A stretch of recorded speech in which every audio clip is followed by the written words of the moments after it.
Muy buenos días, muchísimas gracias. Antes de dar mi exposición, medio minuto para agradecer la presencia de todos ustedes. Me siento muy contento de la concurrencia y de la compañía de profesores y queridos amigos, amigas, acá en este seminario.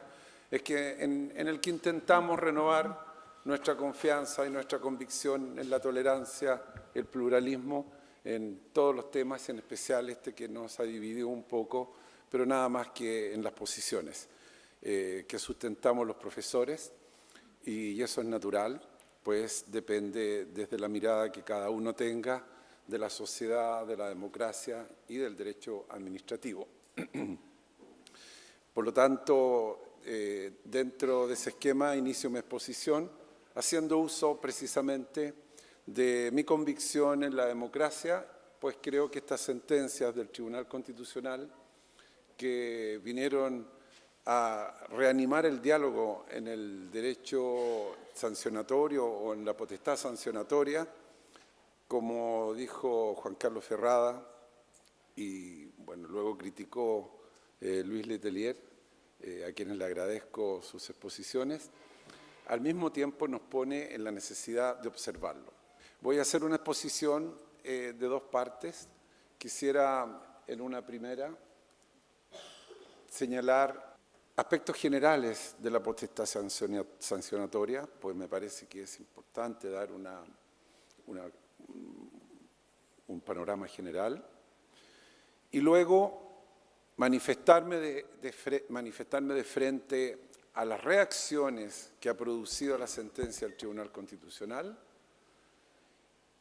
y más bien en lo que estaba detrás de esa decisión y de las consecuencias. Pues a mí me parece que las expresiones de despotismo e identidad del derecho administrativo son muy atinentes como para comprenderlas. En primer lugar, la potestad sancionatoria, no quiero hacer ahora un minicurso sobre la potestad sancionatoria, pero es importante señalar aspectos generales, tiene una naturaleza jurídica sobre lo cual ya se ha adelantado algo, que es importante recalcar. Hay unas garantías que nosotros observamos en la Constitución que han de ser respetadas en el ejercicio de esta potestad sancionatoria. Hay un procedimiento que observar en un inicio, cuando se crearon esas potestades sancionatorias desde los años 80 en nuestro país, no estaba ese complemento procedimental, ya luego se incorporó a través de la Ley 19.880.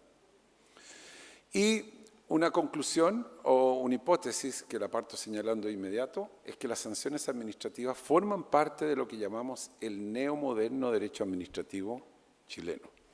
Pues la potestad sancionatoria es un tema que se incorporó a nuestro país hace unos 40 años casi, del mismo modo que la conocemos ahora, en los años 1980, con una forma que se ha mantenido hasta el día de hoy y que yo no veo que haya sido deformada por la Constitución, por la sentencia del Tribunal Constitucional, como ya lo diré.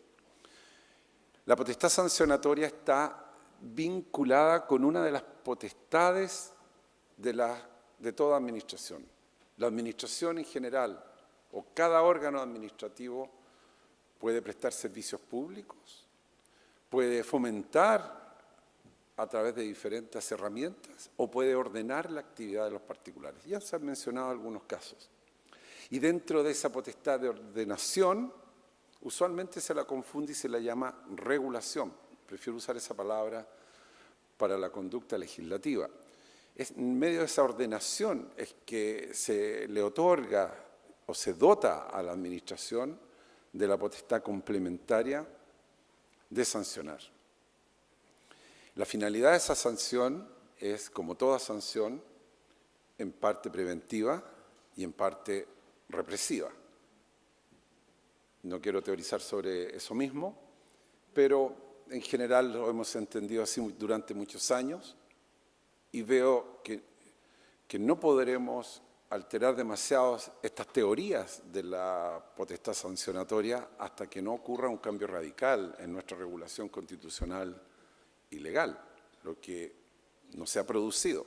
O el Tribunal Constitucional, al menos, en sus 2 sentencias del año pasado, impidió que tuviésemos que cambiar la teoría de las potestades sancionatorias.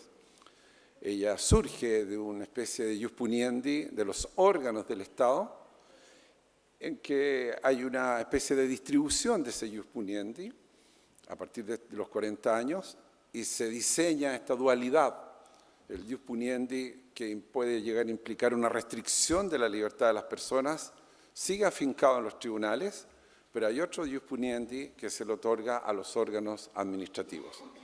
Pero esta potestad de sancionar igualmente queda sujeta a todas las garantías y a todos los principios propios de cualquier ius puniendi. De ahí la cercanía de la potestad sancionatoria con el derecho penal y ese uso que nosotros hacemos desde el punto de vista de la teoría del derecho administrativo, de algunas reglas y principios que hemos estudiado previamente en el derecho penal, pero que son parte de algo más general como es el ius puniendi. Hay un marco jurídico que es bien importante y ese es el marco jurídico que no toleró los cambios que quería realizar el legislador el año pasado. No hay que culpar al mensajero que fue el Tribunal Constitucional, que fue un mensajero que lo pudo hacer con mayor o menor fortuna, pero el mensaje estaba ya prescrito en la Constitución que todos conocemos. Si esos proyectos se hubiesen modificado, la verdad que habrían sufrido bastante disposiciones que son bien relevantes, que están al menos hasta ahora en nuestra Constitución plenamente vigentes. Entre ellos, todas las garantías del debido proceso y de la actividad jurisdiccional y del derecho penal y del ius puniendi contenidos en el artículo 19, número 3, en especial incisos 6º a 7º. No requiero repetirlos, por cierto, son muy conocidos por todos nosotros desde que estudiamos Derecho. El artículo 38, inciso 2, es más desconocido, porque es un artículo del contencioso administrativo. Ahí está el contencioso administrativo en nuestra Constitución. Se suele olvidar esa disposición, está muy conectada. ¿Y para qué decir el artículo 76 que hay que leerlo completo, en donde están las bases de la jurisdicción? Porque lo que ocurría en esos proyectos, había una conexión o desconexión, quizás vista desde otra perspectiva, de las potestades que se deseaba entregar a los órganos administrativos con estas garantías jurisdiccionales. Ya el Tribunal Constitucional, en una sentencia algo antigua del año 96, había señalado algo sobre la potestad sancionatoria. En tercer lugar, hay un procedimiento sancionatorio, de ello no cabe duda. Y el procedimiento sancionatorio existió siempre, desde que en los años 1980, en la década de los 80, se crearon las primeras potestades sancionatorias, aun cuando en esa época no había una ley de procedimiento administrativo. Eso no significaba que no hubiese un procedimiento administrativo. Lo que ocurría es que no habían reglas tan específicas que ayudaran a la comprensión jurídica de lo que ocurría en un procedimiento sancionatorio.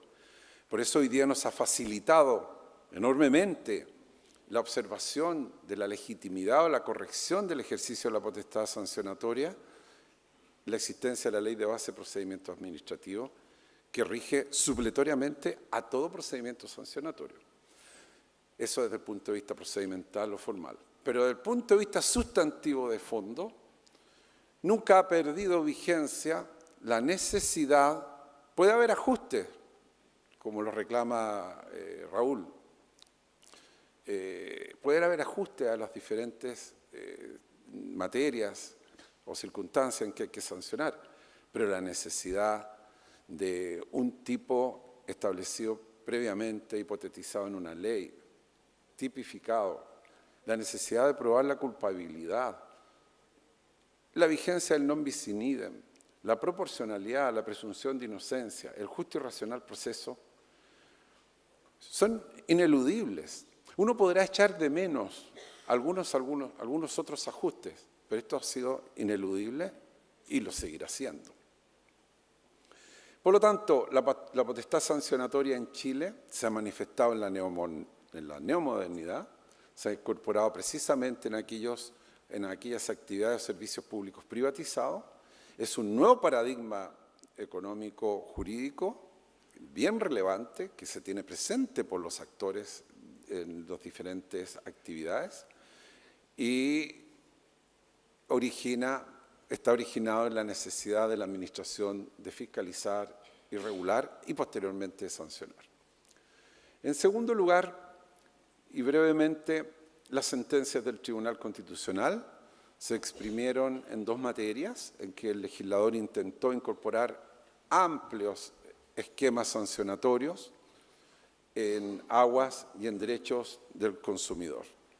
La sentencia del Tribunal Constitucional, como yo lo venía adelantando, me parece que no ha transgredido ninguna verdadera identidad del derecho administrativo ni del derecho sancionador. No es efectivo, en primer lugar, que el Tribunal Constitucional tenga un rechazo visceral a la potestad sancionatoria. Lo que hay en la sentencia del Tribunal Constitucional, y cabe leerla leal y completamente, es un rechazo a ciertos excesos del legislador en que le entregaba una serie de potestades que iban mucho más allá de la potestad sancionatoria. La potestad sancionatoria en sí, en todos esos proyectos de ley, quedó incólume.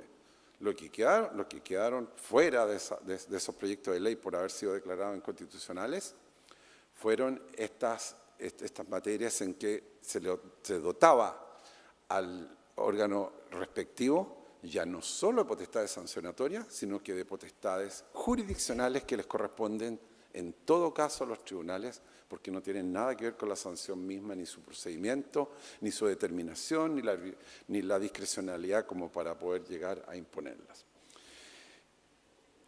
Rápidamente las repaso. En materia de aguas, quiero recordar que el Tribunal Constitucional eliminó una modificación que se pretendía en el artículo 129 bis del Código de Aguas y en que se eliminaba la posibilidad de recurrir al juez de la sanción administrativa, lo que era un exceso. Significaba casi dejar las sanciones impuestas por la Dirección General de Aguas con el efecto de cosa juzgada.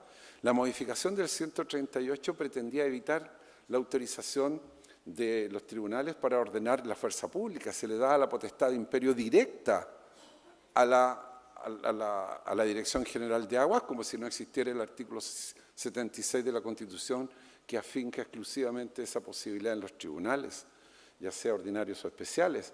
La modificación del 175 del Código de Aguas habría significado igualmente una inmunidad jurisdiccional, porque lo que hacía ese artículo era impedir que el juez de policía local revisara el fondo de la sanción impuesta por la Dirección General de Aguas. O sea, era precisamente alterar en el fondo la Constitución.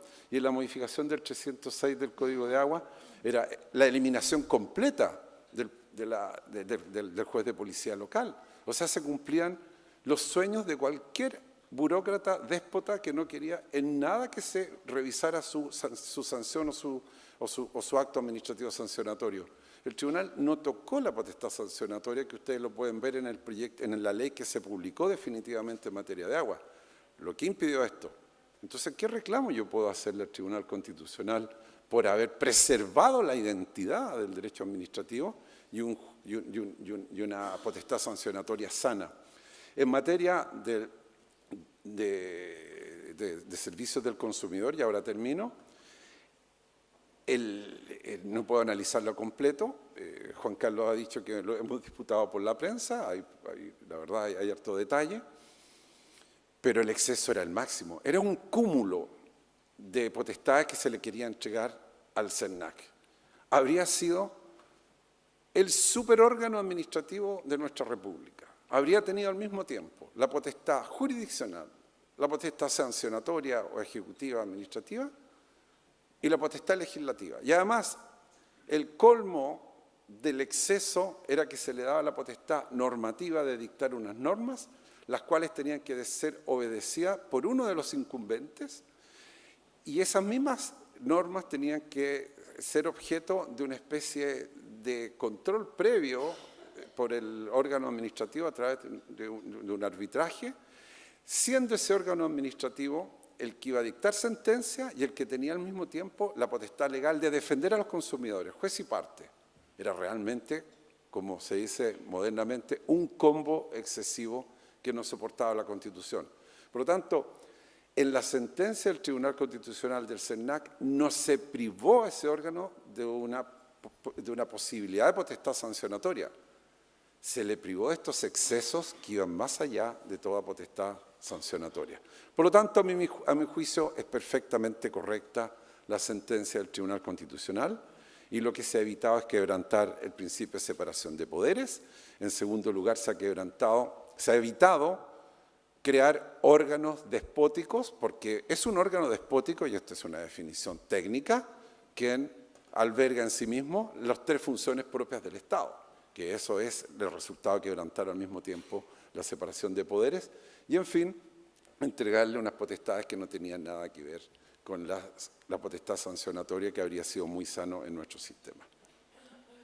Las conclusiones yo ya las he adelantado y con esto termino y muchas gracias.